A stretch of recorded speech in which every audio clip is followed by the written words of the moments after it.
سلام دوستای عزیزم، خیلی خوش اومدید به چنل آگاتا تاروت. امروز اومدم با یه انرژی خوانی دیگه برای شما دوستان عزیز در رابطه با اینکه ذهن خوانی داشته باشیم روی کیس عاطفیتون. میتونید روی هر کسی که دوست دارید نیت کنید تا بتونیم ذهنشو بخونیم. حالا اون شخص میتونه کراشتون باشه، میتونه دوست پسرتون باشه، همسرتون باشه، یا اینکه مثلا حتی احساس مادر و فرزندی باشه، کسانی که از فرزندشون دور هستن، قهر هستن یا هر چیزی.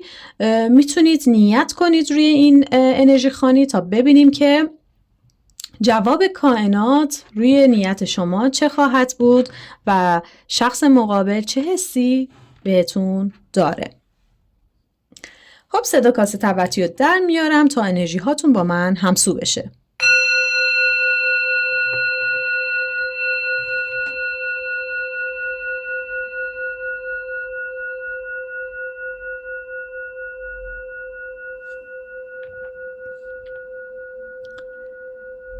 یه نفس عمیق بکشید، روی شخص مقابل نیت کنید و شروع میکنیم به انرژی خوانیمون.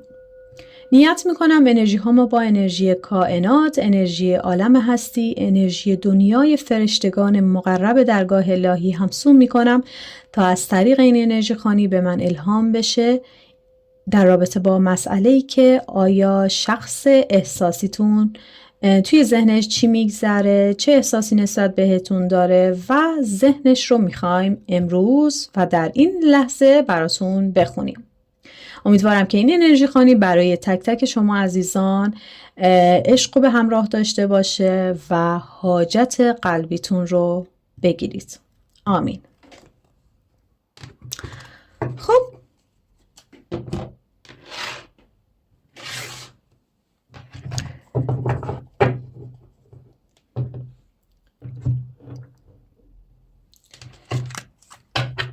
ببینیم که شخص احساسیتون در حال حاضر چه انرژی هایی داره و تو ذهنش چی میگذره.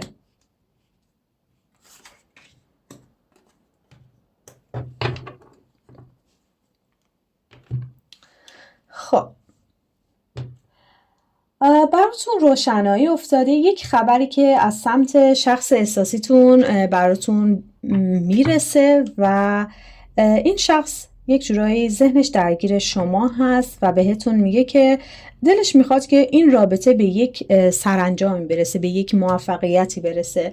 دلش میخواد که این راه طولانی که طی کرده توی این رابطه، حالا برای بعضیا رابطه احساسی هست، برای بعضیا رابطه خانوادگی هست، هر چیزی که برای خودتون رزونکس میکنه میتونید اون بخشش رو برداشت کنید و من ادامهش رو برای بقیه میخونم. بهتون میگه که هر دو طرف این موضوع دارن به همدیگه فکر میکنن. آقایی که توی این رابطه هست داره به این فکر میکنه که یک خونه رویایی رو بسازه. داره تلاش میکنه. 4 وعده است که تو ذهنش این هست که من یک خونه ای رو بسازم، در واقع یک مکانی رو بسازم برای این رابطه، برای این شخص و برای اینکه جفتمون توی این خونه به آرامش و به خوشبختی برسیم. و خانمی که توی این رابطه هست داره به این مسئله فکر میکنه که تلاش زیادی کردیم، وقت زیادی گذاشتیم، الان وقت به ثبات رسیدن این رابطه هست. هر دو طرف اینجا نشون میده که دارن با وفاداری به همدیگه قدم برمیدارن به جلو و بهتون میگه که روی مسئله مالی، برای بعضی‌ها که مشکل مالی دارن، بهتون میگه که یک تغییر و تحول مالی برای شما دیده میشه. یک پول کمی بهتون میرسه تا 14 روز آینده یک مسئله مالی که دارید، برای کسانی که توی رابطهشون به مشکل مالی خوردن، تا 14 روز دیگه یک پول کمی به دستتون میرسه و باعث میشه که روی اون پول یک تصمیم گیری کنید و حرکتی رو بزنید برای این مسئله. خب ببینیم که قدم بعدی شخص مقابلتون چی هست و تو ذهنش چی داره میگذره الان؟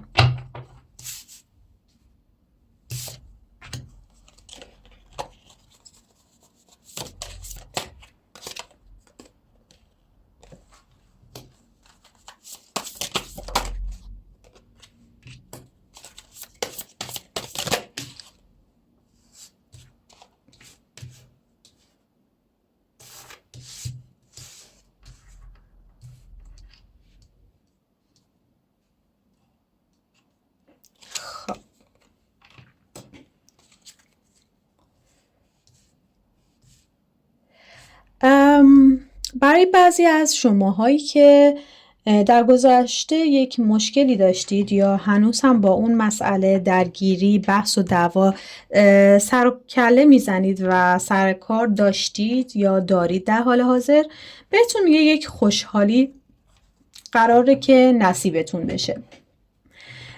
این خوشحالی برای بعضی ها میتونه روی مسئله مالیشون، رابطتون اگه به خاطر مسئله مالی به هم خورده، شخص مقابل گفته من الان موقعیت مالی خوبی ندارم که بخوام قدم پیش بذارم و بحث های پیش اومده که مثلا شما گفتید که نه تو منو دوست نداری، نمیدونم چرا قدم بر نمیداری، چرا دست نمی جنبونه و خیلی حرفای دیگه که بینتون رد و بدل شده و باعث دعوا و جنگ شده، بهتون میگه که الان توی زمان خوشحالی و خوشبختی قراره که قرار بگیرید. انگار که یک لاتاری برنده شدید، انگار که یک پول کلون به یک باره وارد زندگیتون میشه و ذهنیت این شخص این هست که با این پولی که به دست میاره، حالا یا داره کار میکنه، تلاش میکنه تا به این پول زیاد برسه، یا اینکه یک لاتاری برای بعضی هاتون مشخص میشه که یک لاتاری برنده میشی یا یک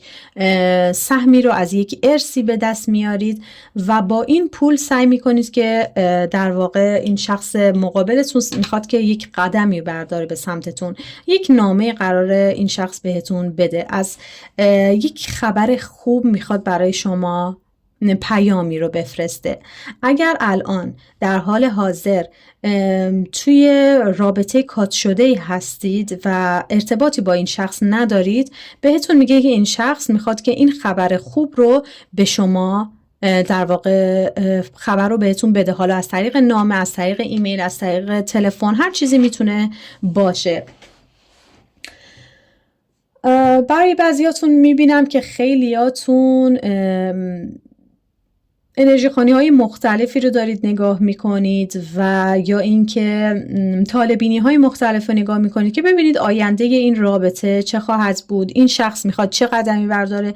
در واقع این خود این شخص مقابلی هم که شما روش نیت کردید مدام داره به این مسئله هم فکر میکنه. دقیقاً انگار انرژی هاتون یکی هست، هم شما الان اینجا حضور پیدا کردید، دارید در واقع فال میبینید و انرژی خانی ها رو میبینید و طرف مقابلتون هم توی این انرژی قرار داره و مدام داره طالبینی های مختلف رو نگاه میکنه ببینه که توی وضعیت زندگیش چه تغییر و تحولاتی قرار ایجاد بشه. این کارت در واقع به وضوح داره نشون میده که هر دو طرف دارید در واقع یک جورایی میخواید بدونید که در آینده قراره چه اتفاقاتی براتون بیفته. خیلی جالب بود این کارت. و یک عدالتی قراره برای شما به وجود بیاد. این عدالت میتونه توی رابطه، برای کسانی که رابطهشون خیلی خراب شده بوده و در واقع تا مرز جدایی رسیدن روی مسائل احساسیشون، بهتون میگه که این شخص داره به این مسئله فکر میکنه که یک در واقع یک تعادلی رو ایجاد کنه توی این رابطه، به یک عدالتی برسونه این رابطه رو و میخواد که از نو دوباره شروع کنه، میخواد دوباره یک بذر رو انگار توی این رابطه بکاره و منتظر هست که رشد کنه و تبدیل به یک گیاه بشه یا رابطتون تبدیل به یک در واقع یک عشق بزرگ بشه. خیلی جالب هست این کارت ها. من این دک رو به تازگی خریدم و واقعا از کارتاش خیلی لذت بردم. پیام خیلی جالبی بهمون میده. امیدوارم که شما هم از این دک لذت برده باشید، از پیام های این دک، و ببینیم که پیام فرشتگان روی نیتتون چه خواهد بود. بهتره که من یک کارت هم از فرشتگان بکشم و بعد بریم سراغ دو دک در واقع بعد، چون الان احساس کردم که فرشتگان میخوان یک پیامی بهتون برسونن روی این رابطه. یک جورایی انگار که این دک منو صدا زد که باید، چون ناخودآگاه یهو توی ذهنم اومد که از دک فرشتگان هم کارت بکش. ببینیم که در واقع فرشتگان چه پیامی برای شما دارن الان.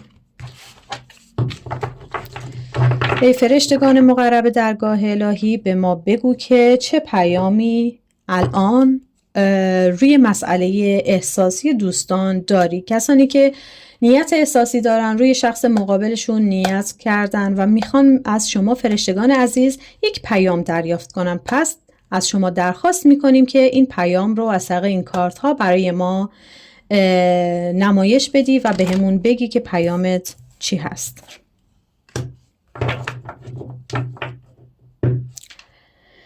خب فرشته رافائل هست. فرشته رافائل بهتون میگه که تو میتونی بدون ترس به من اعتماد کنی و اینکه من پشتت هستم، هواتو دارم، ازت حمایت میکنم، روشنایی رو برات به همراه خواهم داشت. یک در واقع فعالیتی رو شما باید توی این رابطه داشته باشید. یک چیزی رو نشون بدید که شما هم به این شخص انگار یک علاقه هنوز دارید.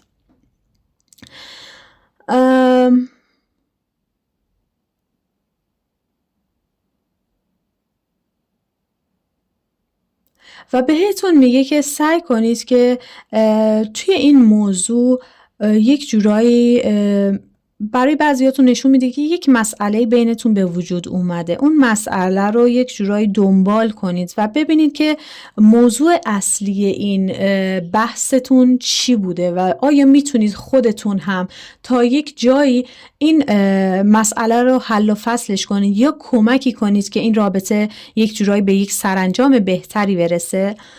و این فرشته بهتون میگه که حمایت من به شما در واقع یک جورای قدرتی رو بهت میده که بتونی این راه رو به درستی و با اعتماد به من پیش ببری. پس نگران نباش، خودت رو به من بسپار، من راه رو برات روشن و هموار میکنم. و اگر تلاطم زیادی توی زندگیت هست، اگر در واقع یک جورای انگار که ابرهای سیاهی این رابطه رو اگر خودش این رابطه رو در بر گرفته، بهتون میگه که من این سعی میکنم، تلاشم رو میکنم که این ابرهای سیاه رو کنار بزنم و این تلاطم رو خاموش کنم. پس به من اعتماد کن تا بتونم بهت کمک کنم و راهت رو روشن کنم. پیام جالبی بهتون داد و حالا بریم ببینیم که پیام تاروت روی نیتتون چی هست. من کارتا رو جمع میکنم.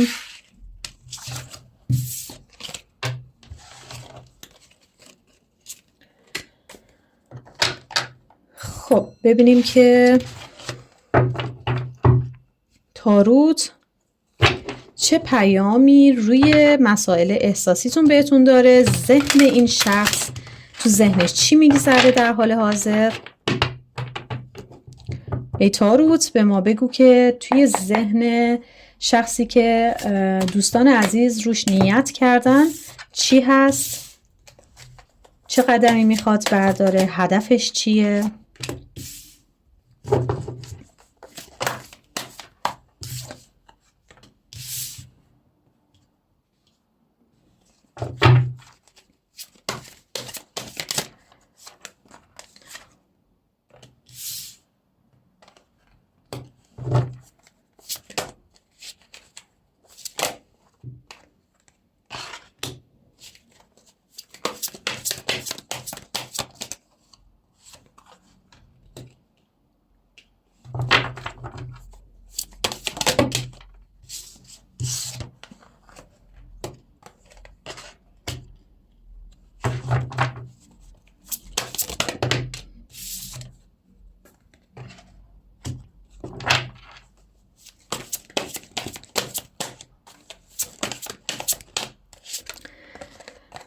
خب کارت آخرم بکشیم و ببینیم که ذهن این شخص چی میگذره راجع به شما، راجع به رابطه و هدفش چیه.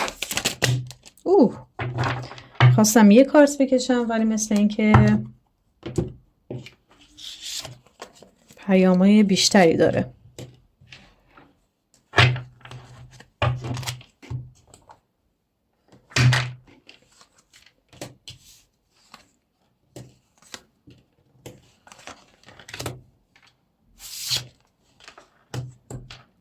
خب روی شخص مقابلی که نیت کردید، توی ذهن این شخص الان این شخص دنبال یک خوشگذرونی، خوشحالی و در واقع یک جورایی انگار وقتش یک جورایی بگذرونه. الان 3 وعده است که غرورش باعث شده که انگار که خیلی با اینکه شما رو دوست داره، عشق هست، عشق وجود داره، ولی به خاطر اینکه برعکس در اومد این کارت، منم مجبورم کارت ها رو خب هر جوری که هست همونو بیان کنم. برای بعضی از شما میبینم که این شخص وارد یک رابطه دیگه شده یا یک شخص سومی رو توی این رابطه آورده و الان یک جورایی انگار توی حالت چه کنم چه نکنم گیر کرده. با اینکه عشقش به شما هست ولی احساس میکنه که به خاطر اینکه شخص سومی رو وارد زندگیش آورده، وارد رابطه آورده، در واقع کائنات یک جورایی راه زندگیش رو بستن و اینکه این شخص میخواد دوباره برگرده ولی انگار روی برگشت نداره. ولی یک جورایی به صورت نامحسوس، جوری که شما متوجه نشید، یک جورایی انگار که شما رو چک میکنه، انگار که میخواد که سر از کارتون در بیاره، ببینه که شما چی کار دارید میکنید، چه تصمیماتی دارید و توی چه حالی هستید الان. انگار خودش رو پوشونده ولی یک جورایی انگار میخواد که واقعا سر از کارتون در بیاره. چی کار دارید میکنید؟ الان کجایید؟ و این مسائل هست که باعث شده یک ذهنیتی رو به خودش بگیر که ذهنش رو داغون کنه. الان یک جورایی میخواد که به آرامش برسه اما نمیتونه. ذهنش مدام در حال کشمکش هست. دلش میخواد به آرامش برسه اما کشمکش های زیادی که توی ذهنش وجود داره باعث میشه که نتونه این به خواسته قلبیش برسه و به اون آرامش درونی که مد نظرش هست برسه. اما گفتیم که هدفش چیه و میخواد چی کار کنه. این شخص هدفش اینه که یک خوشحالی و یک موفقیتی رو توی این رابطه دوباره بتونه به دست بیاره. میخواد که عشقش رو بهتون در واقع ابراز کنه، دوباره جام عشقش رو برداره، هلک برداره بیاره بهتون تقدیم کنه. برای خیلیاتون میبینم 7 وعده گذشته یک جورایی انگار که دست این شخص برای شما رو شده و به خاطر این رو شدن، به خاطر اینکه شما متوجه یک خیانت، یک دروغ و دو دربازی این شخص شدید، این شخص سعی کرده که این رابطه رو ترک کنه و بره و برای بعضیاتون ممکن خودتون دیگه از این رابطه خسته شدید و رفتید. یک خلاصه جدا شدن، یک فاصله بینتون ایجاد شده، اما این شخص همینطور که گفتم جام عشقش رو میخواد بیاره و بهتون تقدیم کنه. و تاروت در آخر بهتون میگه که این شخص یک جورایی انگار توی یک وضعیت زندگی سرد احساس میکنه که کسی دوستش نداره، تک و تنها هست، بدون یار، بدون پول، بدون هیچ حمایتی. انگار که شما همه کسش بودید، انگار که شما انقدر براش واقعا همه جور بها گذاشتید، همه جور ارزش قائل شدید و اون شخص رفته با شخص دیگه یا دوراشو زده ولی دیده نه، هیچ کس مثل شما نمیشه، هیچ کس اون حسیو که شما بهش میدادید و بهش نمیده و الان توی وضعیت احساس یک طرفه، عشق یک طرفه، یک سردی توی زندگیش گیر افتاده. الان تصمیم داره که به زندگیش یک تعادلی بده. میخواد که دوباره شانسش رو با شما امتحان کنه. به همین دلیل هست، چون میخواد شانسش رو دوباره امتحان کنه، جام عشقش رو بر میداره و به سمتتون میاد، قدمی بر میداره تا ببینی که حس و حال شما چیه. اون دیگه به شما بستگی داره که میخواید قبولش کنید یا نه. آیا دوباره اعتماد میکنید بهش یا نه؟ آیا واقعا دوست داشتنش جدیه؟ چون عشق هست ولی خودش انگار با غرور بیش از حدی که برش داشته بود پا زده به بخت خودش. خب ببینیم کارت های عشق چی میگن، چه پیام براتون دارن.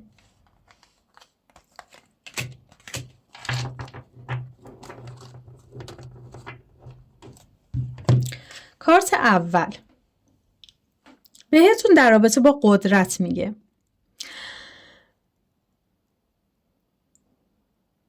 بهتون میگه که من قدرتشو دارم. به خودتون بگید آیا قدرت این که توی این رابطه حالا مثلا بمونید یا برای این رابطه مبارزه کنید دارید یا خیر؟ آیا چیزی برای گفتن به این شخص یا چیزی شنیدن از این شخص دارید یا نه؟ این پیام اصلی این کارت هست برای شما. یا آیا باید برید چیزی رو بگید و برید یا نه؟ تمام این سوال هایی هست که شما در واقع توی این رابطه اگر این شخص به سمتتون قدمی برمیداره باید از خودتون بپرسید.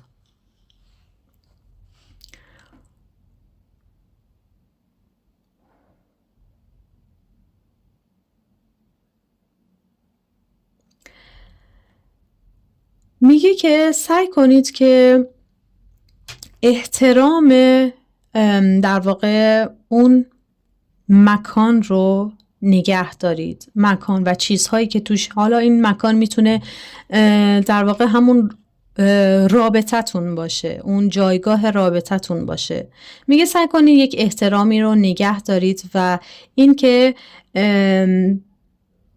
توی همه روابط عشقی و روابط احساسی اینجور چیزهایی وجود داره که بحث و گفتگو به وجود بیاد، ولی این که شما به حالت رسپکت توی اون موقعیت قرار بگیرید و در واقع رسپکت همون در واقع یه جورایی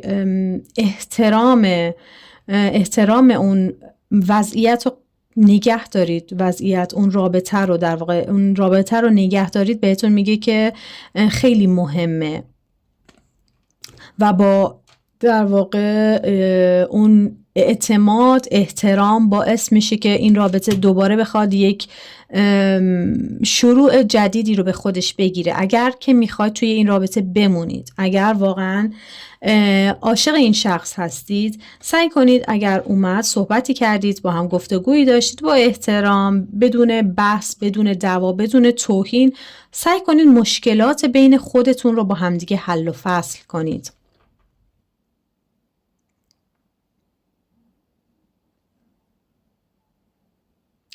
بهتون میگه که بمونید توی اون در واقع وضعیتی که میتونید به درستی پیشش ببرید. اگر رابطه شما جوری هست که شما کاری ازتون برمیاد برای این رابطه انجام بدید، میتونید قدمی براش بردارید، میتونید ایستادگی کنید، میتونید خودتون هم انرژی بذارید و دست طرف مقابل رو بگیرید. یه جورایی انگار که شما هم برای این رابطه، برای نگه داشتن این چارچوب این رابطه سعی کنید یک تلاشی کنید. اگر از دستتون برمیاد تلاشتون رو بکنید، انجام بدید اون کاری که از وجود و از درونتون میتونید انجام بدید. خب دوستان عزیز، این بود از این انرژی خوانی. امیدوارم که لذت برده باشید و لایک فراموشتون نشه. خوشحال میشم. لایک هایی که میکنید به من انرژی میده تا منم بتونم که وقت بیشتری بذارم، انرژی بیشتری بذارم و لایک های شما باعث میشه که من واقعا انرژی بگیرم که بتونم این کارت ها با من صحبت کنن، بیشتر و بهتر صحبت کنن تا من بتونم حرفا و در واقع پیام های این کارت ها رو به شما بهتر برسونم. خیلی ممنون از کسایی که برای من کامنت میذارم. من تک تک کامنت ها رو میخونم، لذت میبرم و کسایی که لایک میکنم واقعا سپاسگزارم از تک تک شما عزیزانی که لایک کردید، حمایت کردید این کانال رو. و تا یک انرژی خانی دیگه شما عزیزان رو به خدای مهربون میسپارم. روز و روزگار خوش و امیدوارم همیشه به حاجت قلبی و خوب دلتون برسید. خدا نگهدار دوستان.